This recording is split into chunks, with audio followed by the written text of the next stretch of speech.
Dublineses, por James Joyce. Capítulo 1. Las hermanas. No había esperanza esta vez. Era la tercera embolia. Noche tras noche pasaba yo por la casa. Eran las vacaciones. Y estudiaba el alumbrado cuadro de la ventana. Y noche tras noche lo veía iluminado del mismo modo débil y parejo. Si hubiera muerto, pensaba yo, vería el reflejo de las velas en las oscuras persianas, ya que sabía que se deben colocar 2 cirios a la cabecera del muerto. A menudo él me decía, no me queda mucho en este mundo. Y yo pensaba que hablaba por hablar. Ahora supe que decía la verdad. Cada noche al levantar la vista y contemplar la ventana, me repetía a mí mismo en voz baja la palabra parálisis. Siempre me sonaba extraña en los oídos, como la palabra nomon en Euclides y la simonía del catecismo. Pero ahora me sonó a cosa mala y llena de pecado. Me dio miedo, y sin embargo, ansiaba observar de cerca su trabajo maligno. El viejo Cotter estaba sentado junto al fuego, fumando, cuando bajé a cenar. Mientras mi tía me servía mi potaje, dijo él, como volviendo a una frase dicha antes. No, yo no diría que era exactamente... Pero había en él algo raro, misterioso. Le voy a dar mi opinión. Empezó a tirar de su pipa, sin duda ordenando sus opiniones en la cabeza. Viejo estúpido y molesto. Cuando lo conocimos era más interesante, que hablaba de desmayos y gusanos, pero pronto me cansé de sus interminables cuentos sobre la destilería. Yo tengo mi teoría, dijo. Creo que era uno de esos casos raros, pero es difícil decir. Sin exponer su teoría, comenzó a chupar su pipa de nuevo. Mi tío vio cómo yo le clavaba la vista y me dijo, bueno, creo que te apenará saber que se te fue el amigo. ¿Quién? Dije. ¿El padre Flynn? ¿Se murió? Acá Mr. Cotter nos lo acaba de decir. Pasaba por allí. Sabía que me observaban, así que continué comiendo como si nada. Mi tío le daba explicaciones al viejo Cotter. Acá el jovencito y él eran grandes amigos. El viejo le enseñó cantidad de cosas, para que vea, y dicen que tenía puestas muchas esperanzas en este. Que Dios se apiade de su alma, dijo mi tía piadosa. El viejo Cotter me miró durante un rato. Sentí que sus ojos de azabache me examinaban, pero no le di el gusto de levantar la vista del plato. Volvió a su pipa y finalmente escupió, mal educado, dentro de la parrilla. No me gustaría nada que un hijo mío, dijo, tuviera mucho que ver con un hombre así. ¿Qué es lo que usted quiere decir con eso, Mr. Cotter? Preguntó mi tía. Lo que quiero decir, dijo el viejo Cotter, es que todo eso es muy malo para los muchachos. Esto es lo que pienso. Dejen que los muchachos anden para arriba y para abajo con otros muchachos de su edad, y no que resulten... ¿No es cierto, Jack? Eso es mi lema también, dijo mi tío. Hay que aprender a manejársela solo. Siempre lo estoy diciendo acá a este Rosacruz. Haz ejercicio. Como cuando yo era un mozalbete. Cada mañana de mi vida, fuera invierno o verano, me daba un baño de agua helada. Y eso es lo que me conserva como me conservo. Esto de la instrucción está muy bien y todo. A lo mejor acá Mr. Cotter quiere una lasca de pierna de cordero, agregó a mi tía. No, para mí nada, dijo el viejo Cotter. Mi tía sacó el plato de la despensa y lo puso en la mesa. Pero, ¿por qué cree usted, Mr. Cotter, que eso no es bueno para los niños? Es malo para las criaturas, dijo el viejo Cotter, porque sus mentes son muy impresionables. Cuando ven estas cosas, ¿sabe usted? Les hace un efecto... Me llené la boca con potaje por miedo a dejar escapar mi furia. Viejo canzón, nariz de pimentón. Era ya tarde, cuando me quedé dormido. Aunque estaba furioso con Cotter por haberme tildado de criatura, me rompí la cabeza tratando de adivinar qué quería él decir con sus frases inconclusas. Me imaginé que veía la pesada cara grisácea del paralítico en la oscuridad del cuarto. Me tapé la cabeza con la sábana y traté de pensar en las Navidades. Pero la cara grisácea me perseguía a todas partes. Murmuraba algo, y comprendí que quería confesarme cosas. Sentí que mi alma reculaba hacia regiones gratas y perversas, y de nuevo lo encontré allí, esperándome. Empezó a confesarse en murmullos, y me pregunté por qué sonreía siempre, y por qué sus labios estaban húmedos de saliva. Fue entonces que recordé que había muerto de parálisis, y sentí que también yo sonreía suavemente, como si lo absorbiera de un pecado simoníaco. A la mañana siguiente, después del desayuno, me llegué hasta la casita de Great Britain Street. Era una tienda sin pretensiones, afiliada bajo el vago nombre de tapicería. La tapicería consistía mayormente en botines para niños y paraguas, y en días corrientes había un cartel en la vidriera que decía: «Se forran paraguas». Ningún letrero era visible ahora porque habían bajado el cierre. Había un crespón atado al llamador con una cinta. 2 señoras pobres y un mensajero del telégrafo leían la tarjeta cosida al crespón. Yo también me acerqué para leerla. 1 de julio de 1895. El reverendo James Flynn, que perteneció a la parroquia de la iglesia de Santa Catalina, en la calle Meath, de 65 años de edad, ha fallecido. Rest in peace. Leer el letrero me convenció de que se había muerto, y me perturbó darme cuenta de que tuve que contenerme. De no estar muerto, habría entrado directamente al cuartico oscuro en la trastienda, para encontrarlo sentado en su sillón junto al fuego, casi asfixiado dentro de su chaquetón. A lo mejor mi tía me había entregado un paquete de high toasts para dárselo, y este regalo lo sacaría de su sopor. Era yo quien tenía que vaciar el rapé en su tabaquera negra, ya que sus manos temblaban demasiado para permitirle hacerlo sin que él derramara por lo menos la mitad. Incluso cuando se llevaba las largas manos temblorosas a la nariz, nubes de polvo de rapé se escurrían entre sus dedos para caerle en la pechera del abrigo. Debían ser estas constantes lluvias de rapé lo que daba a sus viejas vestiduras religiosas su color verde desvaído, ya que el pañuelo rojo, renegrido como estaba siempre por las manchas de rapé de la semana, con que trataba de barrer la picadura que caía, resultaba bien ineficaz. Quise entrar a verlo, pero no tuve valor para tocar.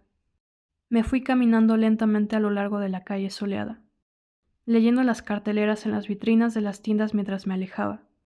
Me pareció extraño que ni el día ni yo estuviéramos de luto, y hasta me molestó descubrir dentro de mí una sensación de libertad, como si me hubiera librado de algo con su muerte. Me asombró que así fuera, porque como bien dijo mi tío la noche antes, él me enseñó muchas cosas. Había estudiado en el Colegio Irlandés de Roma y me enseñó a pronunciar el latín correctamente.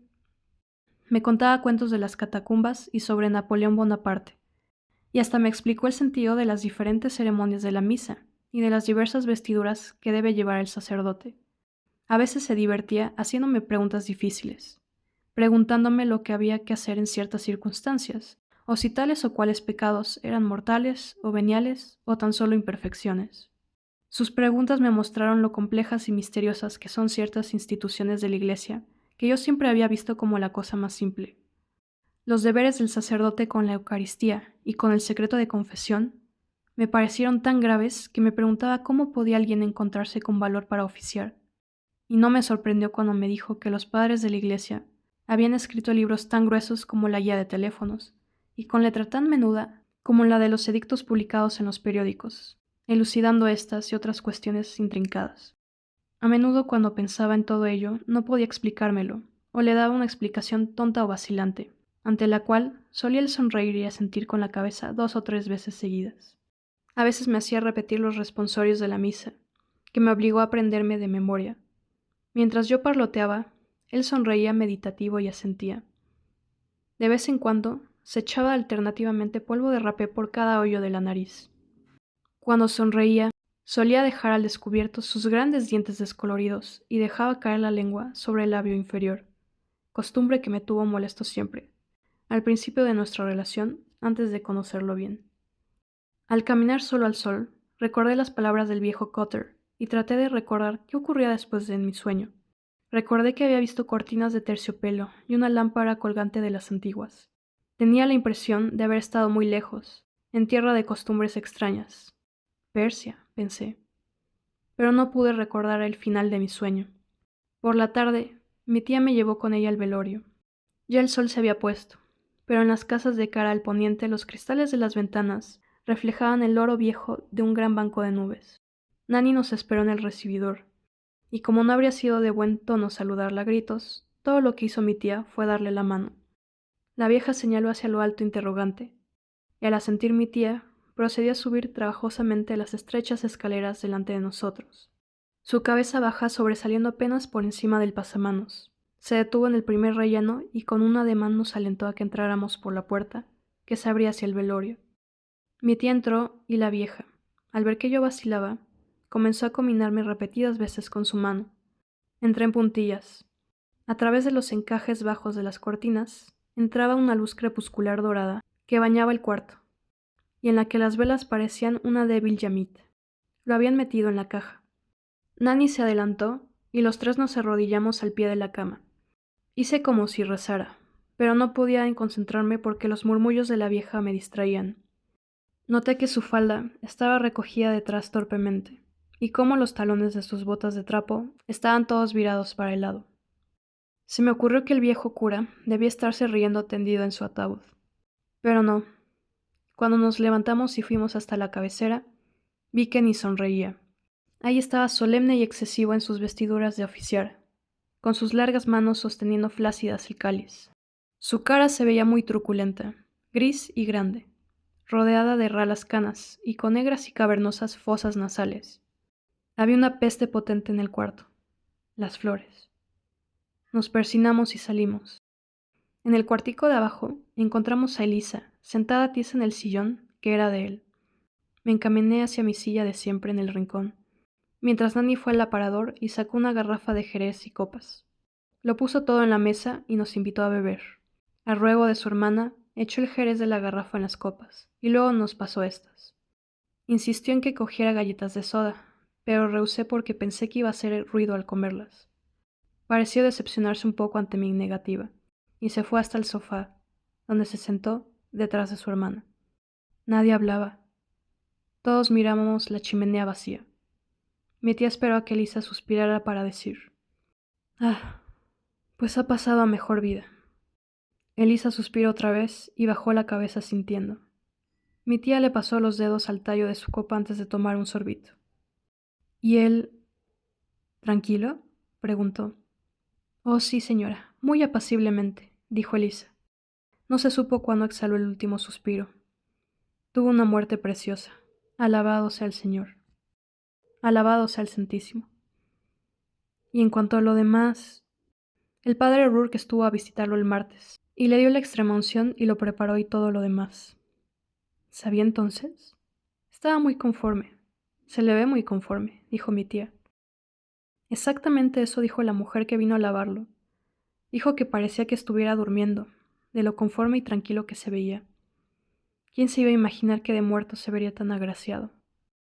Pues es verdad, dijo mi tía.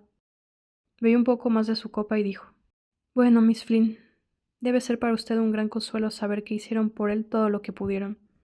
Debo decir que ustedes dos fueron muy buenas con el difunto». Elisa se alisó el vestido en las rodillas. «Pobre James», dijo. «Solo Dios sabe que hicimos todo lo posible con lo pobres que somos, pero no podíamos ver que tuviera necesidad de nada mientras pasaba lo suyo». Nanny había apoyado la cabeza contra el cojín y parecía a punto de dormirse. «Así está la pobre Nanny», dijo Elisa mirándola, «que no se puede tener en pie, con todo el trabajo que tuvimos las dos, trayendo a la mujer que lo lavó y tendiéndolo, y luego el ataúd, y luego arreglarlo de la misa en la capilla. Si no fuera por el padre O'Rourke, no sé cómo nos hubiéramos arreglado. Fue él quien trajo todas esas flores y los 2 cirios de la capilla, y escribió la nota para insertarla en el Freeman's General, y se encargó de los papeles del cementerio y lo del seguro del pobre James y todo». «¿No es verdad que se portó bien?», dijo mi tía. Elisa cerró los ojos y negó con la cabeza. «Ah, no hay amigos como los viejos amigos», dijo, «que cuando todo está firmado y confirmado, no hay en qué confiar». «Pues es verdad», dijo mi tía, «y segura estoy que ahora que recibió su recompensa eterna, no las olvidará a ustedes y lo buenas que fueron con él». «Ay, pobre James», dijo Elisa, «si no nos daba ningún trabajo el pobrecito. No se le oía por la casa más de lo que se le oye en este instante. Ahora yo sé que se nos fue y todo. Es que le vendrán a echar de menos cuando pase todo», dijo mi tía. «Ya lo sé», dijo Elisa. «No le traeré más su taza de caldo de vaca al cuarto. Ni usted, señora, me le mandará más rapé». «Ay, James, el pobre». Se cayó como si estuviera en comunión con el pasado, y luego dijo vivazmente: «Para que vea, Ya me parecía que algo extraño se le venía encima en los últimos tiempos. Cada vez que le traía su sopa, me lo encontraba ahí, con su brevario por el suelo, y tumbado en su silla con la boca abierta. Se llevó un dedo a la nariz y frunció la frente. Después siguió. Pero con todo, todavía seguía diciendo que antes de terminar el verano, un día que hiciera buen tiempo, se daría una vuelta para ver otra vez la vieja casa en Irishtown, donde nacimos todos, y nos llevaría a Nanny y a mí también. Si solamente pudiéramos hacernos de uno de esos carruajes a la moda que no hacen ruido, con neumáticos en las ruedas, de los que habló el padre O'Rourke, barato, y por un día, decía él, de los del establecimiento de Johnny Rush. Iríamos los tres juntos un domingo por la tarde. Se le metió esto entre ceja y... Pobre James. Que el Señor lo acoja en su seno, dijo mi tía. Elisa sacó su pañuelo y se limpió con él los ojos. Luego lo volvió a meter en su bolso y contempló por un rato la parrilla vacía, sin hablar. Fue siempre demasiado escrupuloso, dijo. Los deberes del sacerdocio eran demasiado para él. Y luego, que su vida tuvo, como aquel que dice, su contrariedad. Sí, dijo mi tía. Era un hombre desilusionado, eso se veía. El silencio se posesionó del cuartico, y bajo su manto me acerqué a la mesa para probar mi jerez. Luego volví, calladito, a mi silla del rincón. Elisa pareció caer en un profundo embeleso. Esperamos respetuosos a que ella rompiera el silencio. Después de una larga pausa, dijo lentamente: Fue ese cáliz que rompió. Ahí empezó la cosa. Naturalmente que dijeron que no era nada, que estaba vacío, quiero decir. Pero aún así, dicen que fue culpa del monaguillo. Pero el pobre James, que Dios lo tenga en su gloria, se puso tan nervioso. ¿Y qué fue eso?, dijo mi tía. Yo oí algo de... Elisa sintió. Eso lo afectó, mentalmente, dijo. Después de aquello, empezó a descontrolarse, hablando solo, y vagando por ahí como un alma en pena. Así fue que una noche lo vinieron a buscar para una visita, y no lo encontraban por ninguna parte. Lo buscaron arriba y abajo y no pudieron dar con él en ningún lado. Fue entonces que el sacristán sugirió que probaran en la capilla. Así que buscaron las llaves y abrieron la capilla, y el sacristán y el padre O'Rourke y otro padre que estaba ahí trajeron una vela y entraron a buscarlo. ¿Y qué le parece? Que estaba ahí, sentado solo en la oscuridad del confesionario, bien despierto y así como riéndose bajito él solo. Se detuvo de repente como si oyera algo. Yo también me puse a oír. Pero no se oyó un solo ruido en la casa, y yo sabía que el viejo cura estaba tendido en su caja tal como lo vimos, un muerto solemne y truculento, con un cáliz inútil sobre el pecho. Elisa resumió. Bien despierto que lo encontraron, y como riéndose solo estaba. Fue así, claro, que cuando vieron aquello, eso les hizo pensar que, pues, no andaba del todo bien.